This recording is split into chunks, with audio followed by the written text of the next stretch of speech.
이 시간 둘러싸인 존재, 세상의 중심에서 하나님을 외치라라는 제목으로 말씀의 은혜를 받고자 합니다. 여러분, 때로 우리 자신이 이 세상 한가운데 홀로 내버려져 있는 느낌을 우리가 받지 않습니까? 주위를 둘러보면 믿는 사람은 나 혼자 같고 늘 외롭고 고독하게, 그래서 막 주변에 보면 다 나 혼자만 신앙생활하면서 다 믿지 않는 사람들이기 때문에 그 한마디 그리고 행동 하나하나가 다 나에게 압박으로 그렇게 다가옵니다. 그러니까 수많은 사람 속에서 나 홀로 외롭게 그저 믿음의 선한 싸움을 싸우는 것 아닌가라는 그런 때로는 마음이 있습니다. 우리가 어떻게 보면요, 우리는 둘러싸인 존재입니다. 오늘 성경도 그렇게 말씀하고 있습니다. 5절에 보니까요, 주 여호와께서 이와 같이 이르시되 이것이 곧 예루살렘이라 내가 그를 이방인 가운데 두어 나라들이 둘러있게 할거늘, 이라고 말합니다. 여러분, 하나님께서 우리들을 어디에 두었다고 말하고 있습니까? 이방인 가운데 두었다. 그래서 열방으로 둘러있게 하였다라고 그렇게 말씀합니다. 여러분, 하나님께서 이 아브라함과 이삭과 야곱에게 약속을 주셨습니다. 바로 출애굽기 6장 8절에 보니까 내가 아브라함과 이삭과 야곱에게 주기로 맹세한 땅으로 너희를 인도하고 그 땅을 너희에게 주어 기업을 삼게 하리라. 하나님께서 그 땅으로, 약속하신 땅으로 인도하여 드릴 것이다라는 약속을 주셨습니다. 하나님은 그 크신 능력으로 모세를 통해서 애굽에 있는 그들을 탈출시켜서 구원하셔서 마침내 가나안 땅, 약속의 땅으로 인도하여 주셨죠. 그래서 적과 꿀이는 흐르는 그 약속의 땅으로 이스라엘 백성들이 다 다다랐습니다. 그들은 거기서 드디어 안식할 땅을 갖게 된 것이죠. 그런데 하필이면 하나님은 이방인들 가운데에 그들을 두셨다라고 말합니다. 그래서 나라들이 이스라엘을 둘러싸는 형태가 된 것이죠. 어떤 나라가 있습니까? 블레셋, 그리고 애굽, 아람, 에돔, 모압, 이런 수많은 나라들로 둘러있게 하셨다. 여러분, 이런 이스라엘의 형상, 이런 상황은 우리를 돌아보게 합니다.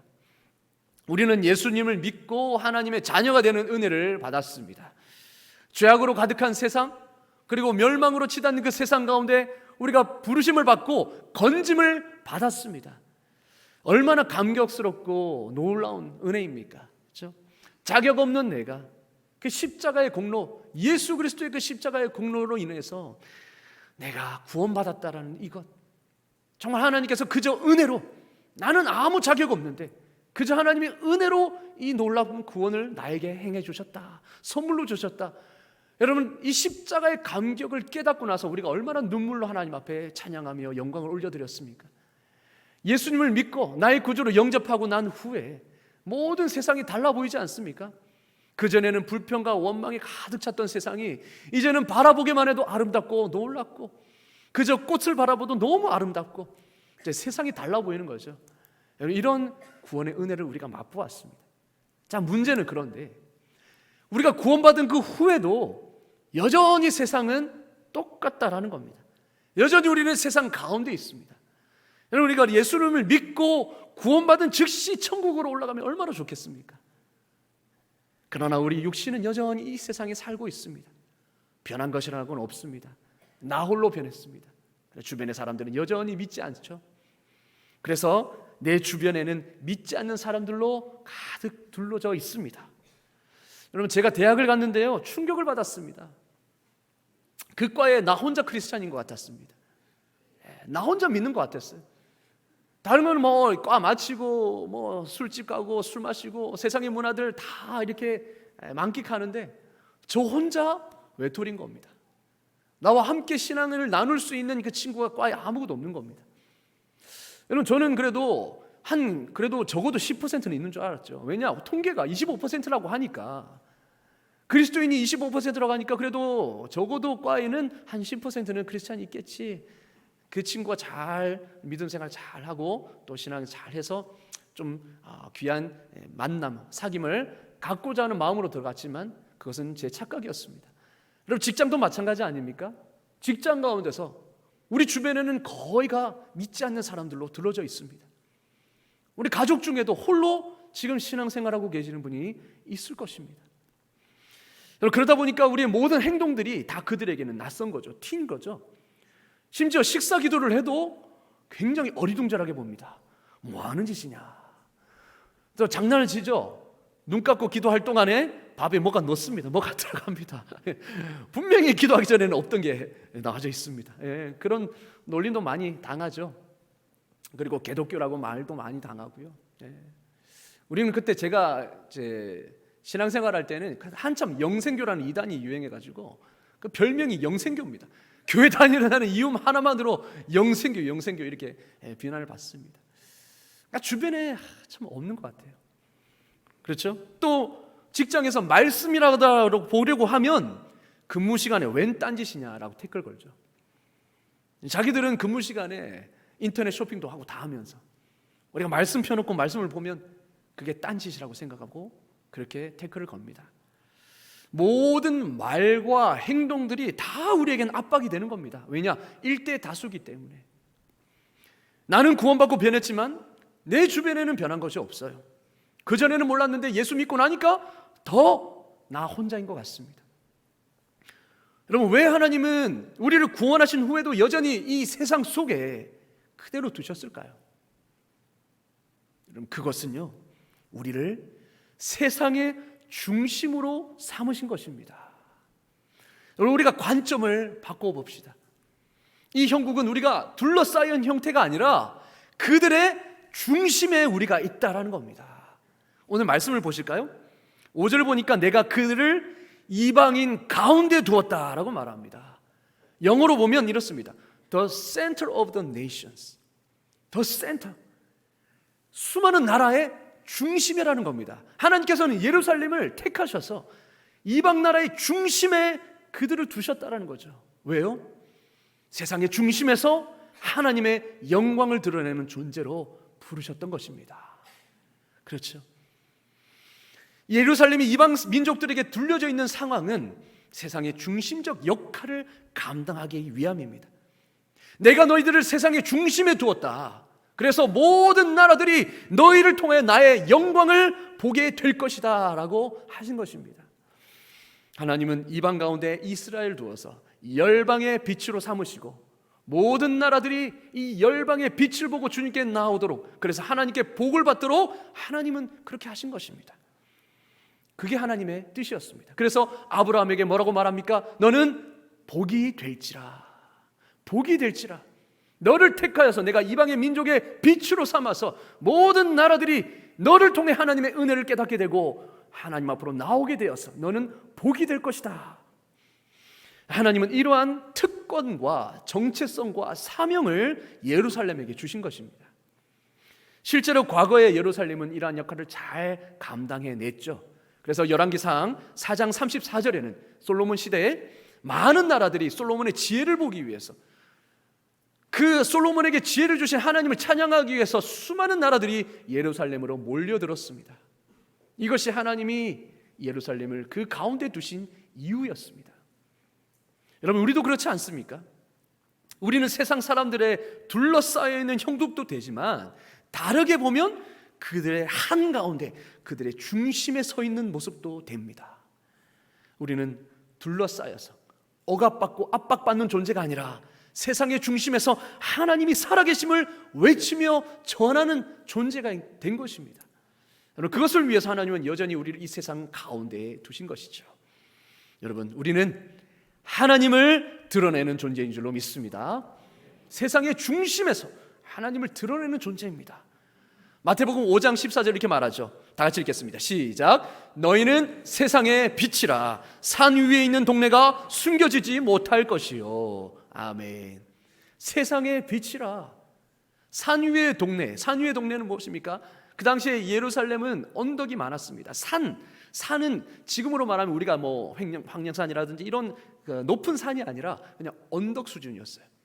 언덕에 집을 지었습니다. 그 집이 밤에 등불을 켜면 어떻게 됐습니까? 멀리서도 산 위에 있는 동네가 보이는 것이죠. 길을 잃어도 그 동네의 불빛을 보고 길을 찾을 수 있었던 것입니다. 그 역할로 우리를 세우셨다는 거죠. 다름. 그래서 마태복음 5장 15절 계속해서 말합니다. 사람이 등불을 켜서 말 아래 두지 아니하고 등경 위에 두나니 이러므로 집안 모든 사람에게 비치느니라. 다 같이 읽겠습니다. 16절입니다. 이같이 너희 빛이 사람 앞에 비치게 하여 그들로 너희 착한 행실을 보고 하늘에 계신 너희 아버지께 영광을 돌리게 하라. 할렐루야. 아멘. 그분은요, 우리를 세상에 속하지는 않지만 세상 속에 살도록 부르셨습니다.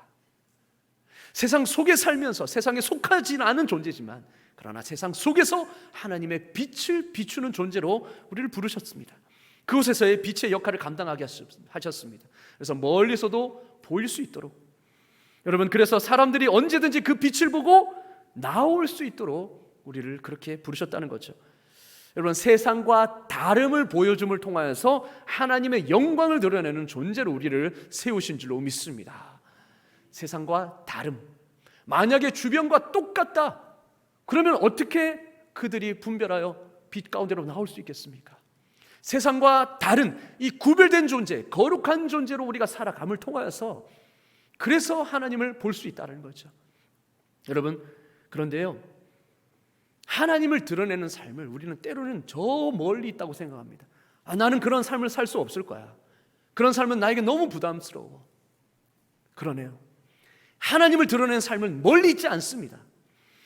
하나님을 드러내는 삶은 감히 우리가 범접할 수 없는 그런 거대한 일이 아닙니다. 우리 일상에서 충분히 행할 수 있는 그런 삶입니다.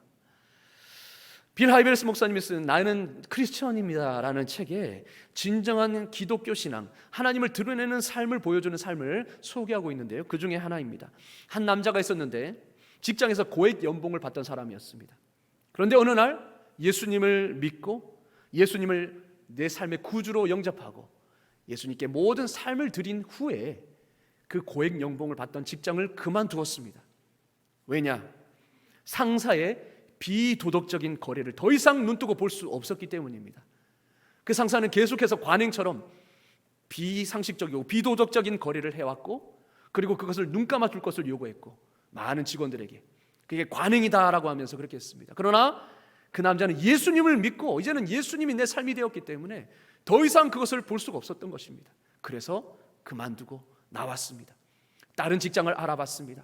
다른 직장에 들어갔는데 오히려 근무 환경이 예전보다 더 좋지 않습니다. 2시간이나 더 일하고 그리고 연봉은 더 적습니다. 하지만 그 남자는 이렇게 고백했습니다. 깨끗한 양심을 지킬 수만 있다면 불편하거나 지위가 떨어지는 것쯤은 감수할 수 있습니다.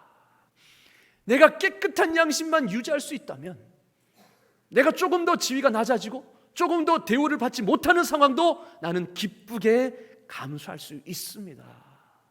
그 남자의 가치는 무엇이었습니까? 이 땅에서 성공하는 가치가 아니라 주님의 말씀대로 살아가는, 이 땅의 빛으로 다른 존재로 살아가는 것이 그의 가치가 되었기 때문에 그러한 삶을 살 수 있었던 것이죠. 여러분, 이것이 진정한 기독교 신앙인 줄로 믿습니다. 아멘.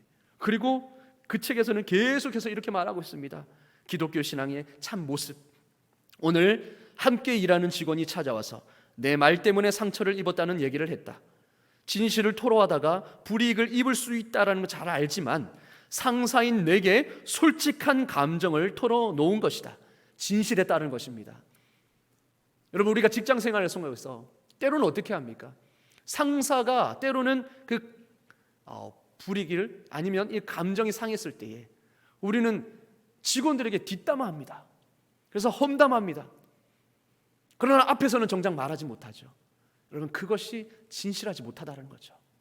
우리 앞에서도 말할 수 없다면 뒤에서도 침묵해야 되고, 그러나 우리가 진실한 마음을 가지고 있다면, 관계 속에서 진실함을 추구한다면 때로는 솔직한 감정을 털어놓을 수 있어야 되겠죠. 그렇게 했습니다. 그 친구가 사무실을 나갈 때쯤에는 묵은 감정이 정리되고 오해가 풀렸으며 관계가 회복되었다. 이것이 진정한 기독교 신앙이다. 또 말합니다. 오늘 아침에 한 여인이 마침내 용기를 내서 어린 나이에 성폭행을 당했던 정서적인 상처를 자신이 속한 소그룹에서 털어놓았다는 얘기를 들었다. 과거의 아픔이 결혼 생활을 벼랑 끝까지 몰고 왔음을 공개적으로 인정했다고 한다. 소그룹 식구들 가운데 누구도 설교를 늘어놓지 않았다. 판단하지 않았다는 겁니다. 이렇게 해야지, 그렇게 훈수를 두지 않았다는 것입니다. 그저 주인공의 친구가 되어서 고백을 신중하게 경청하고 있는 그대로 상대를 받아들여 주었을 뿐이다. 그들은 여인을 끌어안고 함께 기도했다. 이것이 진정한 기독교 신앙이다. 또 오늘 친구 부부가 공항에 가는 길에 내 사무실에 들렀다. 올해도 여느 때처럼 미롤 여행을 떠나는 길이라고 했습니다. 결혼한 지 30년이 지났지만 사랑의 불꽃은 여전히 활활 타오르고 있었다. 이것이 진정한 기독교 신앙이다. 오늘 생활용품을 거래하는 무역업자가 전화를 걸었다. 청지기 세미나에 강사로 좀 임해주시기를 원하는 그런 요청을 받아들이기로 했다는 얘기였다. 스스로는 무척이나 소박하게 살면서 세계 곳곳에서 일하는 사역자들을 위해서는 아낌없이 베풀 줄 아는 멋진 그리스도인이었다. 스스로에게는 정말로 소박하고 그렇게 아끼지만 그러나 하나님의 나라를 위해서는 아낌없이 헌신했던 그 남자, 그것이 진정한 기독교다. 또 점심을 먹으면서 부동산 중개업을 하는 교인이 감동적인 이야기를 들려줬다. 자기 사무실에서 일하는 직원이 얼마 전에 그리스도인이 됐다는 것이다. 여러 해 동안 꾸준히 그 사람을 위해 기도하면서 그의 개인적인 삶에 진지한 관심을 보이던 중에 마침내 주님을 소개할 기회를 얻었다고 했다. 이것이 진정한 기독교인이다. 어제 저녁 장로들과 함께 한 기도회에서 몸이 아픈 교인들을 위해 간구했다. 특히 심각한 자폐아를 둔 부모를 위해 기도했다. 이전에도 여러 번 기도했지만 이번엔 더욱 간절했다. 참석자들은 서로 아픔을 나누고 하나님의 권능과 선하심을 신뢰하며 찬양했다. 이것이 진정한 기독교 신앙이다. 여러분, 하나님을 드러내는 삶이 멀리 있는 것이 아니죠. 우리의 소소한 그 일상 속에서 우리는 하나님을 드러낼 수가 있습니다. 진실함을 통하여서, 때로는 그 양심을, 주님이 주시는 그 양심을 따라 행함을 통하여서, 때로는 나에게 맡겨진 그 사람을 끝까지 사랑함을 통하여서. 여러분, 어떠한 순간에도 우리가 하나님의 말씀대로 살기로 선택할 때 우리는 우리 삶 가운데 하나님을 드러낼 수 있는 줄로 믿습니다. 어떤 순간에도 예수님이 가신 그 길을 내가 따라가기로 결단하며 선택할 때에 우리는 하나님을 드러낼 수 있는 것입니다.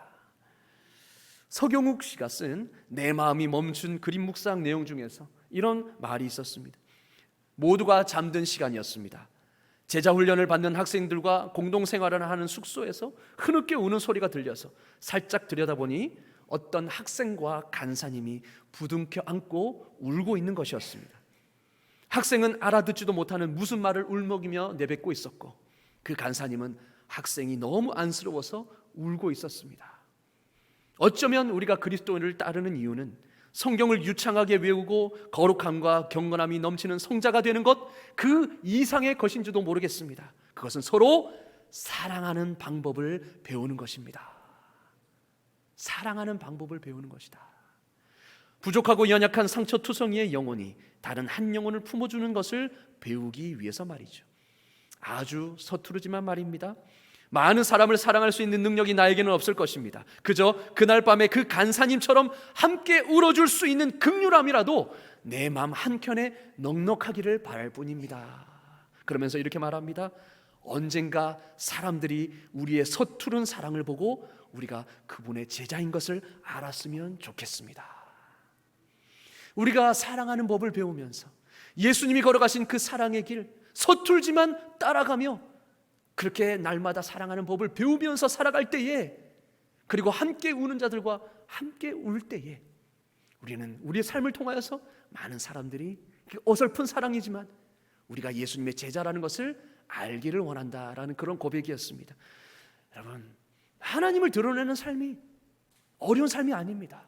멀리 있는 것이 아닙니다. 그저 나에게 있는, 내 옆에 있는 사람을 사랑하기로 다짐하고 결단하며 그 사람을 사랑하는 것이죠. 때로는 험담하고 싶은 마음을, 내 입을 부여잡고 진실만을 말하기를 결단하는 것입니다. 우리가 그분의 제자인 것을 보게 할 것. 여러분, 서투르지만 예수님의 사랑을 본받아서 서로 사랑하는 법을 배워갈 때에 우리가 그분의 제자인 것을 보게 될 줄로 믿습니다. 아멘. 여러분, 마지막 세 번째, 세상 속에서 우리가 그러면 다름을 드러낼 것인가? 아니면 세상 속에 흡수될 것인가? 여러분, 이 기로에 우리가 서 있는 것입니다. 우리가 빛이 되어야 하는 책임의식을 잃어버리면 어떻게 될까요? 우리가 받은 그 은혜가 그 사명을 드러내는 사명을 위한 은혜임을 우리가 잊어버린다면 어떻게 될까요? 바로 그것이 6절 7절에 말씀하고 있습니다. 우리 한번 6절 7절 다시 한번 읽어보겠습니다. 시작. 그가 내 규례를 거슬러서 이방인보다 악을 더 행하며 내 율례도 그리함이 그를 둘러있는 나라들보다 더하니 이는 그들이 내 규례를 버리고 내 규례를 행하지 아니하였음이니라. 아멘. 여기까지요. 여러분, 예루살렘이 그 책임의식과 사명을 잃어버리니까, 열방의 빛으로서의 그 사명을 잃어버리니까 어떻게 됩니까? 세상에 흡수되었습니다. 아니, 오히려 세상의 악한 짓보다 더 악한 짓을 행하게 되었습니다.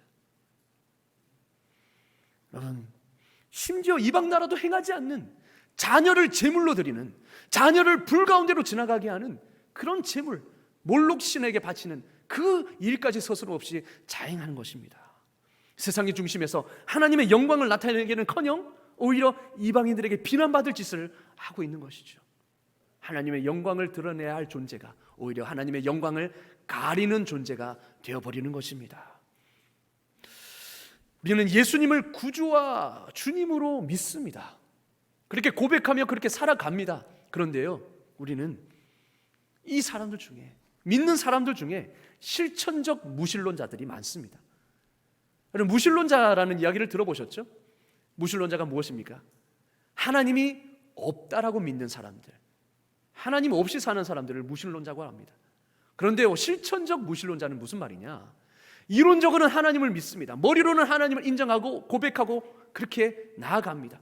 그러나 실제로 삶과 행동과 말에 있어서는 하나님이 없는 사람처럼 그렇게 행동하고 말하고 생각하고 갈망하는 사람들, 이게 바로 실천적 무신론자. 우리는 때로는 이렇게 살아갈 때가 많다라는 것이죠. 예를 들면 시험을 볼 때 부정행위를 한다든지, 아니면 남의 험담을 한다든지, 정욕에 굴복해서 자신의 욕심을 과하게 드러내거나, 아니면 내가 관심의 중심에 서려고 나 자신을 과도하게 드러내려고 하는 그 순간이 바로 이런 순간입니다. 그리고 필요하지도 않은 것들을 구입하는 바람에 정작 하나님 나라의 사역을 위해서 헌금할 돈은 하나도 남지 않게 되는 그 순간이 바로 그렇습니다. 그리고 아내에게 못되게 굴거나, 그리고 이기적으로 남편을 닥달하는 그 순간, 친구들에게 인기를 얻는 것이 부모에게 순종하는 것보다 더 중요하다고 결정짓는 순간도 바로 그렇습니다. 그리고 자녀에게 인내하며 성실하게 양육해야 할 사명을 잊어버리고 순간 자녀에게 화를 내고 상처를 주는 그 순간이 바로 그렇습니다. 마치 하나님이 없는 것처럼. 그리고 어떻습니까? 여러분, 운전할 때 특히 이런 게 드러납니다. 난폭 운전하죠. 차만 타면 희한하게 사람 변합니다. 스피드를 즐기고요, 막 칼치기로 막 다닙니다. 그러다가 갑자기 내 안에서 누가 내 앞에 끼어들죠. 어떻게 합니까? 이야이, 창문을 내려놓고 오른손으로 막, 마치 그 순간에는 하나님이 없는 것처럼. 우리가 이렇게 때가 얼마나 많습니까? 이런 것이 바로 실천적 무신론자의 삶입니다. 실천적 무신론은 1차적으로 여러분, 우리의 사고의 문제가 아닙니다. 우리는 인식하고 있습니다. 사고의 문제가 아닙니다. 무엇입니까? 마음의 문제입니다. 마음의 싸움에서 비롯되는 것입니다. 마음을 잘 다스리지 못하기 때문에 그렇게 되는 것이죠. 여러분, 찬송가 28장 복의 근원 강림하사, 여러분 여기에 보면 이 가사가 있습니다. 우리 마음은 연약하여 범죄하기 쉬우나 하나님이 받으시고 천국인을 치소서. 우리 마음은 연약하여 범죄하기 쉽다는 겁니다. 우리 마음이 문제이죠. 그래서 우리가 실천적 무신론자가 되지 않으려면, 우리 삶 가운데 하나님이 살아계시다는 것을 우리가 한시도 잊지 않으려면 날마다 우리의 마음을 조율해야 합니다. 여러분, 세계적 수준의 교향악단 여러분 들어보셨죠? 그 교향악단이 연주회를 시작할 때 바로 악보를 가지고 연주를 합니까? 아닙니다. 연주하기 전에 반드시 하는 행동들이 있습니다. 무엇이겠습니까? 악기를 조율하는 것입니다. 모든 악기들이 다 그렇습니다. 여러분, 실제로 예술의 전당이라든지 그런 예술 공연을 가보시면 사람들이, 관객들이 모여있는 그 상황 속에서도 무엇을 하고 있습니까? 조율을 합니다. 예. 왜 그렇습니까? 아름답고 조화로운 연주를 하기 위해서 그렇죠. 만약에 한 악기라도 조율이 제대로 되지 않으면 그 연주는 조화롭지 못합니다. 아름다운 연주가 아니라 불협화음이 그렇게 진행되겠죠. 그렇기 때문에 무엇을 하든지 연주하기 전에는 반드시 악기를 조율합니다. 여러분, 우리도 마찬가지입니다. 우리도 삶을 살기 전에 하나님의 그 조화, 하나님과 조화롭게 살아가야 한다면 하나님의 주파수에 우리를 맞춰야죠. 하나님의 조율에 우리가 우리의 마음의 조율을 맞춰야죠. 그것이 필요하다는 것입니다. 그래서 반드시 아침마다 마음을 조율해야 합니다. 여러분, 이 말은 단순히 의무적으로 말씀을 몇 장 읽고 기도를 몇 분 하는 그런 것을 말하는 것이 아닙니다. 그것 이상입니다. 마음을 조율하는 일은 우리 삶이 하나님과 심히 부조화할 수 있음을 인정하는 데서부터 시작합니다.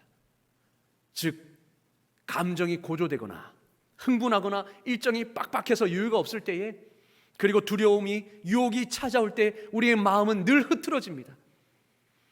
하나님과 조화되지 않습니다. 주파수가 틀려집니다. 여러분, 그렇기 때문에 그럴 때 특별히 우리가 실천적 무신론자가 될 수 있죠. 교향악단이 석 달에 한 번씩 그렇게 조율합니까? 아닙니다. 연주할 때마다 계속 매일매일 매번 공연 전마다 조율한다는 사실을 우리가 기억해야 합니다. 그러니까 여러분, 우리 마음은 어떻습니까? 늘 변덕스럽잖아요. 늘 흐트러져 있지 않습니까? 그래서 매일마다 하나님의 마음에 우리를 조율해야 하는 것입니다. 어떻게 조율하는 겁니까? 어떻게 할 수 있습니까? 단지 성경 말씀을 의도적으로 몇 장 읽으면 됩니까? 스쳐 지나가듯이 성경을 읽기만 하면 됩니까? 오늘 내가 필요한 그 기도 제목을 주님 앞에 아뢰기만 하면 됩니까? 아닙니다. 우리는 그분의 은혜 안에 푹 잠겨야만 합니다. 하나님의 말씀에 잠겨야만 우리가 그분의 마음에 조율될 수가 있습니다. 여러분, 잠긴다는 것이 무엇이겠습니까? 그 말씀 앞에 우리가 빠져드는 것입니다. 묵상하는 것이죠. 그러기 위해서는 시간이 투자가 되어야 합니다. 여러분은 그 시간을 투자하고 있습니까? 여러분, 그 시간을 투자하는 그 시간이 언제입니까? 여러분, 저는 제안합니다. 저는 감히 여러분에게 제안합니다. 아침의 시간을 따로 떼어 주십시오. 여러분, 일찍 잠에서 깨시기 바랍니다. 그 시간밖에 없습니다. 그런데 여러분, 그런 사람이 있죠. 아이가 어려서 잠이 부족한 분들이 계십니다. 직장에서 너무 고단해서 쓰러지면, 그냥 누우면 바로 쓰러져서 주무시는 분이 계십니다. 그런 분에게는 자도 피곤합니다. 저도 압니다. 저도 늘 그렇습니다. 자도 피곤합니다. 그 피곤은 언제 가실지 모르겠어요. 그런데요, 여러분, 제가 제안하는 대로 여러분 사시면요, 여러분, 영적인 축복보다 놀라운 축복이 여러분 가운데, 삶 가운데 임하게 될 것입니다. 영적인 복은 말도 아니고 말할 것도 없고요, 우리가 육체적으로도 우리의 삶의 생기가 돋습니다. 그 아침의 시간을 주님 앞에 올려드리고 온전히 그 말씀 앞에 푹 잠기고 하나님의 말씀을 듣고, 음성을 듣고 우리의 마음을 그 말씀에 조율되면요, 우리의 삶 가운데 주님의 임재와 영광으로 충만해집니다. 그로 인해서 기쁨과 용기와 담대함이 넘쳐가는 것이죠. 그래서 하루를 시작해도 에너지 있게 시작할 수 있는 것입니다. 할렐루야, 아멘. 여러분, 그래서 시간을 주님 앞에 투자하시길 바랍니다. 내 마음을 조율할 수 있는 시간, 무엇보다 중요하다는 사실을 꼭 기억하십시오. 그래야만 우리가 이 세상 가운데 하나님과 조화를 이루며 하나님을 드러내는 삶을 살 수가 있다는 것입니다. 여러분, 기억하십시오. 하나님이 우리에게 은혜와 사랑을 베풀어 주신 것은 나의 영광을 위해서가 아니라 하나님의 영광을 드러내기 위해서라는 사실을 기억할 수 있기를 주의 이름으로 축원합니다. 우리가 받고 있는 이 사랑과 은혜는 사명을 위한 은혜이자 사명을 위한 사랑입니다. 그러나 이 사명을 위한 은혜임을 우리가 잊어버릴 때에 우리는 세상 속에서 다름을 나타내는 존재가 아닌 세상 속에 흡수되는 존재로 살아갈 수밖에 없다라는 것입니다. 그 역할을 감당하지 못할 때는 오늘 우리가 말씀해 보듯이 둘러싸여 있는 나라를 통해서 하나님이 치실 것입니다. 징계하실 것입니다. 그렇게 깨닫게 하실 것입니다. 세상의 모욕거리가 되게 하십니다. 그래서 하나님은 이방으로 하여금 우리를 둘러있게 하신 것입니다. 교만하지 말라고. 우리는 세상 속에 있지만 세상에 흡수되어 버리는 존재가 아니라 세상 속에서 다름을 드러내야 할 존재가 되어야 될 줄로 믿습니다. 아멘. 우리는 여러분 예수님이 재림하실 때까지 계속 둘러져 있는 상황 속에서 살게 될 것입니다. 우리가 다수가 되는 날은 없을 겁니다. 왜냐? 우리는 좁은 길을 걷고 있기 때문이죠. 많은 사람들은 넓고 평안한 길로 갑니다. 그래서 넓은 길은 다수로 가지만 좁은 길은 그 길을 걷는 사람은 적습니다. 우리는 그래서 늘 소수일 겁니다. 늘 일대 다수로 우리는 둘러싸여 있을 것입니다. 그러나 여러분 기억하십시오. 우리는 세상에 둘러싸여 외롭게 고립된 존재가 아닙니다. 하나님이 우리를 부르셔서 세상의 중심에 두신 것입니다. 그 세상의 중심에 두신 것은 하나님이 우리 중심에 계시다라는 사실입니다. 하나님이 우리와 함께 하시고 우리 안에 계시고 우리를 위하고 계십니다. 절대 우리는 고립된 존재가 아니라는 사실입니다. 우리는 세상의 중심에서 하나님의 은혜를 힘입어 하나님의 영광을 드러내고 다름을 드러냄을 통하여서 빛을 비추는 존재로 쓰임받는 존귀한 존재인 줄로 믿습니다. 이러한 삶을 가지고 날마다 우리의 언행을 통하여서 우리의 생각과 우리의 마음을 통하여서 하나님의 빛을 비추는 그런 존재, 세상의 중심된 존재로 살아갈 수 있는 저와 여러분 될 수 있기를 주의 이름으로 축원합니다. 아멘. 기도하겠습니다. 하나님 아버지, 오늘 말씀을 통하여서 우리가 비록 세상에 둘러져 있지만 주님이 세상의 중심으로서 우리를 세우신 것을 살펴보았습니다. 하나님 아버지, 세상 속에서 우리는 비록 세상 속에 살지만 세상에 속한 존재가 아니기에 날마다 다름으로 주님을 드러낼 수 있는 우리 삶이 되게 하여 주시옵소서. 그럼을 통하여서 하나님 세상 속에 흡수되는 존재가 아닌 세상 속에서 하나님의 살아계심을 외치며 전하는 존재, 가치 있는 존재로 살아가는 우리 모두가 될 수 있도록 인도하여 주시옵소서. 예수 그리스도의 이름으로 기도드리옵나이다. 아멘.